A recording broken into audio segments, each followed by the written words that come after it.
तो हमने देखा हमारे पास कम से कम 200 से 250 शहीद परिवार है गाजीपुर में और पूरे पूर्वांचल में। उनका शासनादेश होते हुए भी उनका स्मारक नहीं बना है। शासनादेश होते हुए भी उनके नाम से उनका जो उनके गांव तक जाने का जो रोड है उसका नामकरण नहीं हुआ है। उनके नाम से जो उस पैतृक गांव में जो स्कूल है उसका नाम नहीं हुआ है, और उसके नाम से जो द्वार होना चाहिए उसके स्मृति चिन्ह में कि लोग याद कर पाएँ वो नहीं बन रहा है। कहीं बना है, कहीं नहीं बना है। तो हम लोगों ने डीएम साहब गाजीपुर को उठाया, हम लोगों ने अपनी आवाज़, और उन्होंने इनको मतलब माना भी है। लेकिन हम चाहते हैं कि आप लोगों के द्वारा भी इस पॉइंट को मतलब पुरजोर से ढंग से इसको उठाया जाए। एक तो सर ये पॉइंट है। दूसरी,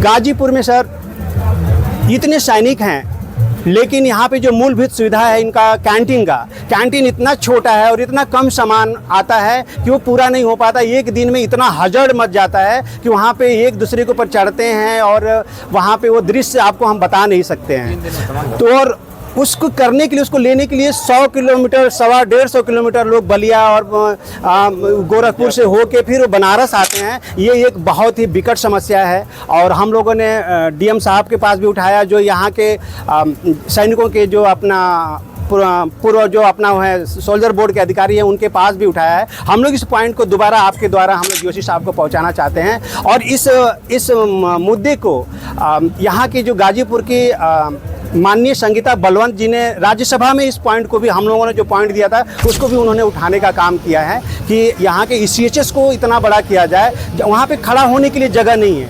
अगर लोग वहाँ पे लाइन लगाते हैं तो लोगों को, अगर 100 लोग इकट्ठा आ जाए तो वहाँ खड़ा होने का जगह नहीं है, और ना उनको बैठने का जगह है। इस तरीके से इमरजेंसी में कोई ऐसी सुविधा नहीं है कि अगर एक जवान हमारा तुरंत अगर वो बीमार हो जाता है तो उसको जाके मतलब कि उसको तुरंत कोई इलाज किया जाए और उसको मतलब फर्स्ट एड दिया जाए, उसके लिए एकदम सुविधा नहीं है। और उसको तुरंत उसको भागना है, या तो सिविल में जाए या तो सरकारी हॉस्पिटल में जाए, और इस चीज़ से वंचित हो जाता है, या तो गाजीपुर जाए। और हो सकता है ऐसा कई बार ऐसी चीज़ें आ जाती है कि गाजीपुर और बनारस जाते जाते वो बीच में ही उसका दम तोड़ देता है। एक बहुत बड़ी मतलब ये हम लोगों के लिए चिंता का विषय है, और हम चाहेंगे कि सर इस पॉइंट को आप वहाँ पर उठाएँ।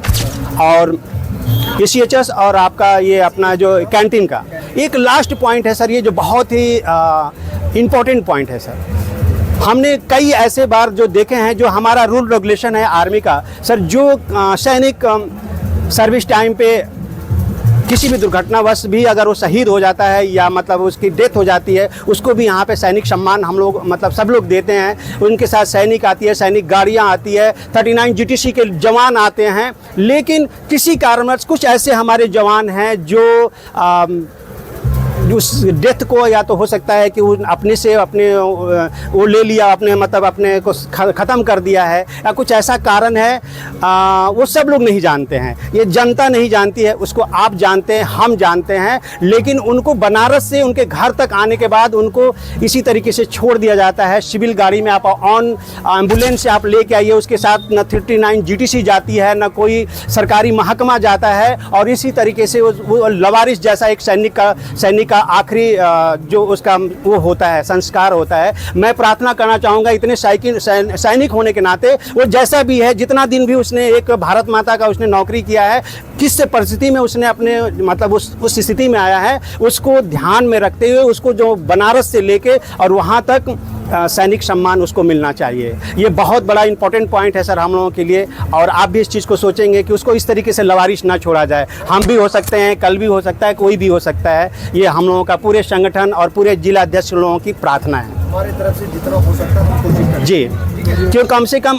उनके द्वारा ये आदेश जाए। 39 GTC में अभी सर अभी लेटेस्ट 1 महीना पहले अभी आया था एक लड़के का, हाँ चंदौली जिले का वीरेंद्र यादव का सर, उसको अपने सिविल एम्बुलेंस में उसको लाना पड़ा, और ला के और वहाँ पे कोई मतलब ना 39 GTC ना सरकारी ये। और यहाँ पे भी जो जैसे हमारा संगठन तो जहाँ सुनता है सर, चाहे हमसे जुड़ा हो चाहे ना जुड़ा हो, पूर्व सैनिक को भी हम लोग एक तिरंगे के साथ सम्मान देने का हम लोग काम करते हैं। लेकिन हम चाहते हैं कि हमारा जो ये हमें इस सोल्जर बोर्ड को भी, पूरे ज़िले के सोल्जर बोर्ड को भी ये एक एहतियात दिया जाए, उनको एक बनाया जाए कि जब उनके पास एक जब खबर जाती है तो वो अरेंज कराए कि उस थाने से, उसके नज़दीक थाने से वहाँ पे अगर कोई नहीं जाता तो कम से कम पुलिस वाले जाके उसको मतलब आखिरी सलामी देने का काम करें, या मतलब कि जैसे जिस ब्लॉक में है या जिसमें उसके जो एसडीएम साहब हैं या कोई भी मतलब वहाँ का जो क्षेत्राधिकारी है वो लोग वहाँ पे पहुँचे, जो नहीं होता है। और ये बहुत मतलब हमारे लिए विडम्बना की बात है सर। 100% में बोल रहा हूँ, हाँ? बता दिए थे।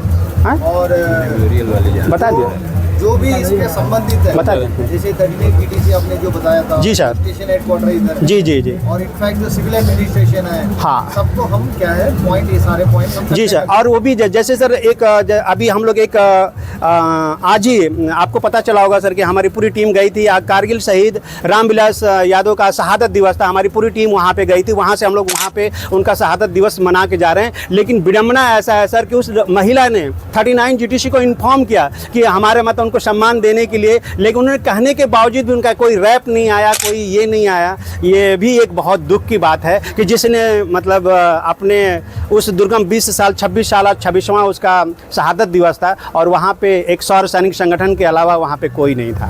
तो एक चिंता का विषय है और हम लोग आप तक ये कर, हमने जो भी बोला है सही है। जी सर, हम आगे का इसका करेंगे। ठीक है सर, बहुत बहुत धन्यवाद। Thank you so much. बढ़िया, थैंक